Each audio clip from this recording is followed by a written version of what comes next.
यदि फिश की हम बात करें, यदि और जानवरों की बात करें, दूध की बात करें, गाय भैंस की बात करें, अगर उसे ज़्यादा सुधार में हम लाते भी हैं तो कहाँ ले जाएंगे? जैसे कि आपने अभी कहा कि सरकार जो है उसे बाहर ले जाने में या उसका एक्सपोर्ट करने में इंटरेस्टेड नहीं है। क्या होना चाहिए? देखिए, आपके खाने के अलावा और भी नीड है। आपको कार चाहिए, आपको टीवी चाहिए, आपको छुट्टी पर बाहर जाना चाहिए, आपकी और भी नीड है।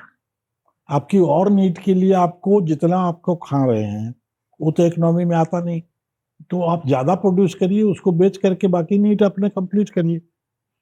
यही तो मेरी कहना है कि इकोनॉमिक्स में तभी आएगा जब आप एक्सपोर्ट करेंगे, या जब दूसरे स्टेट को एक्सपोर्ट करें या दूसरे कंट्री को एक्सपोर्ट करें, otherwise it is not a part of the economy.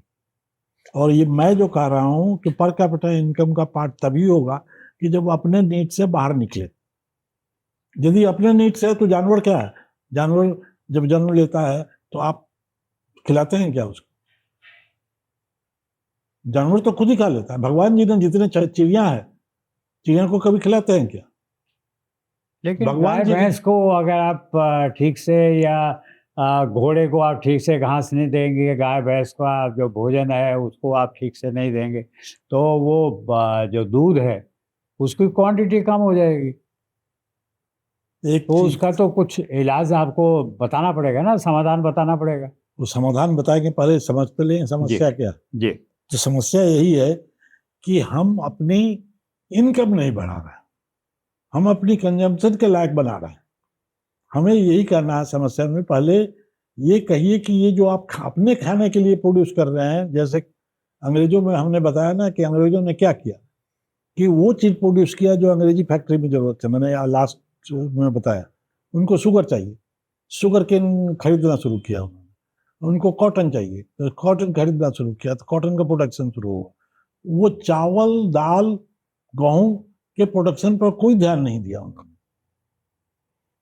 क्यों? क्योंकि उनको इकोनॉमी में वही प्रोडक्ट चाहिए जो इंडस्ट्रियल रॉ मटेरियल है। चावल दाल इंडस्ट्रियल रॉ मटेरियल ना कभी थी ना होगी। अब थोड़ी बहुत इंडस्ट्रियल रॉ मटेरियल चावल होती है, क्योंकि नूडल बना करके आप चाइना और जापान बेच दीजिए तो इंडस्ट्रियल रॉ मटेरियल बने। इंडस्ट्रियल रॉ मटेरियल नहीं है, एग्रीकल्चरल फूड प्रोडक्ट है, बट यदि ये good opportunity in exporting provided you have surplus. यदि आपके पास खाने से बचता ही नहीं है तो आप उसको नूडल कैसे बनाएंगे? क्या वो तो बड़ा साफ सा है, जिस चीज़ को हम बढ़ा नहीं रहे या जिसको हम ठीक से नहीं कर रहे, उस वो हमारे दृष्टि में उतना महत्वपूर्ण नहीं है। अगर वो इकोनॉमी को नहीं ठीक कर रहा है, पर कैपिटा इनकम मेरी नहीं बढ़ रही है, तो फिर मैं उस काम को करूँगा क्या? अगर मैं सर्विस सेक्टर से पैसा कमा सकता हूँ तो मैं कोई चीज़ क्यों उगाऊंगा, या किसी जानवर को क्यों पाल के जो है उससे अपनी इकोनॉमी ठीक करने की कोशिश करूँगा। मैं एक समराइज कर दूं जी। कि जैसे क्या पॉसिबिलिटी है, क्योंकि ऐसा है कि मैं कहूँ कि भाई 10 गुना बढ़ा दो, 100 गुना बढ़ा दो, तो वो हाइपोथेटिकल है। तो मैं पॉसिबिलिटी वो है कि दूसरे स्टेट उसको अचीव कर रहे हैं। और मैंने उसका एक टेबल बनाया। ये टेबल मैं आपको दे दूंगा तो आप इसको प्रोड्यूस कर दीजिएगा। जैसे दूध में हम 277 ग्राम करते हैं, पंजाब 1245 ग्राम करता है। क्या करता है, मतलब उसे थोड़ा स्पष्ट कीजिए। हम 277 ग्राम प्रति व्यक्ति प्रति डे प्रोड्यूस करते हैं। पंजाब 1245 ग्राम माने 1 किलो 200 ग्राम प्रति व्यक्ति प्रोड्यूस करता है, प्रतिदिन प्रोड्यूस करता है। तो सरप्लस जो है वो बेचता है। ठीक। तब हम ये कहना चाहते हैं कि आप बिहार पंजाब को तो कर ही सकते हैं, दुनिया में इससे ज्यादा भी प्रोड्यूस करने वाले जगह, लेकिन पंजाब के यदि मैच कर लें आप तो 4.5 गुना आपका इनकम बढ़ सकता है। उसी तरह से एक कर लें तो हम 27 अंडा प्रति व्यक्ति प्रति ईयर करते हैं, आंध्रा 480 अंडा करता है। तो इसका मतलब वो स्पष्ट कीजिए। हम बिहार 27 अंडा प्रति व्यक्ति प्रति ईयर प्रोड्यूस करते हैं और खाते हैं, बेचते नहीं, अपना खा जाते हैं। वो इकोनॉमी में जीरो है। आंध्रा 479 अंडा प्रोड्यूस करती है प्रति व्यक्ति प्रति ईयर। दैट मीन्स कि आप यहाँ पहुंच तो सकते ही नहीं अंडा। ये तो क्वेश्चन मेंटेलिटी और इकोनॉमी है। तो इसका मतलब है कि अंडा के प्रोडक्शन को 17 गुना बढ़ सकता है बिहार में, यदि आप आंध्रा को फॉलो कर ले। मैंने I am giving you example, ये नहीं कि हाइपोथेटिकल है। उसी तरह से यदि आप बोले मीट का, तो हम 3.8 किलो है प्रति 1000, जबकि आंध्रा में 23 किलो है। तो दैट मीन्स मीट का प्रोडक्शन 6 गुना बढ़ सकता है, और यदि फिश का प्रोडक्शन आइए तो वो भी करीब 6 गुना बढ़ सकता है। आपने समस्या और समाधान दोनों पर गौर किया जी। आप किस प्रकार से देखते हैं कि जो आपने समाधान दिए वो व्यवहारिक हैं क्या? क्या बिहार के ऊपर पड़ी हुई गरीबी की चादर किसी दिन उठ सकेगी, ऐसी उम्मीद की जा सकती है? मैं उम्मीद करता हूं कि यदि सरकार की सोच और जनता की सोच को एप्रोप्रिएट एजुकेशन से बदल दिया जाए तो 5 साल के अंदर में इकोनॉमी डबल हो सकती है। पहले आप सोचें कि समस्या है, समाधान इजियर है। मैं एक छोटा सा एग्जांपल देता हूं। आपने एक हॉलैंड कंट्री का नाम सुना होगा। हॉलैंड? हाँ।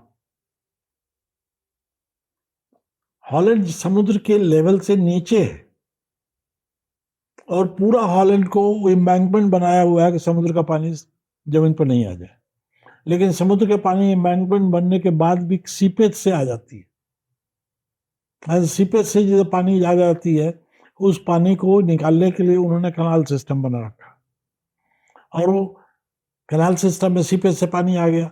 अब वो पानी को तो अल्टीमेटली समुद्र में डालेंगे, तो उसके लिए उन्होंने विंड मिल बना रखा कि वो एक कनाल से दूसरे कनाल में पानी डालो, यहाँ से पानी निकाल के उस कनाल में डालो, उस कनाल से का लेवल इतना ऊंचा कर दो कि जाके पानी समुद्र में गिर जाए। तो समाधान पानी से ही आया ना, क्योंकि जब पानी आता है वहां सीपेज से, तो हवा भी आती है समुद्र से। उस हवा का इस्तेमाल कर लिया उन्होंने, विंड मिल बना लिया। नहीं तो अदरवाइज पानी को नीचे से ऊपर कैसे ले जाते? जब तक ऊपर नहीं ले जाएंगे तो समुद्र में गिरेगा कैसे? तो समस्या का साथ समाधान हर जगह आता है, सोच की जरूरत है। उम्मीद करते हैं कि हमारी सरकार के पास, प्लानर्स के पास वो सोच होगी जिसकी तरफ डॉक्टर सेन ने संकेत किया है। डॉक्टर साहब, आपका बहुत बहुत धन्यवाद। आप भी हमारे दर्शकों को कुछ अनुरोध करना चाहें तो? मैं तो अनुरोध करना यही चाहता हूं कि संतोषम परम सुखम से दर्शकों को ऊपर उठना चाहिए। पॉसिबल है, लेकिन आप चाहें, क्योंकि सरकार के इलेक्शन आ रहा है। तो आजकल डेमोक्रेसी में बोलते हैं ना कि you get the government you deserve.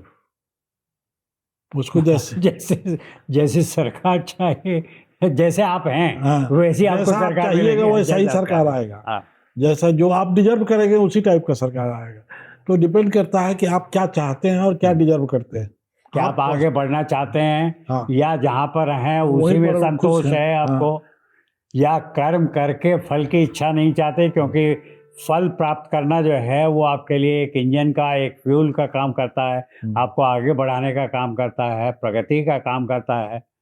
तो डॉक्टर साहब, आपका बहुत बहुत धन्यवाद।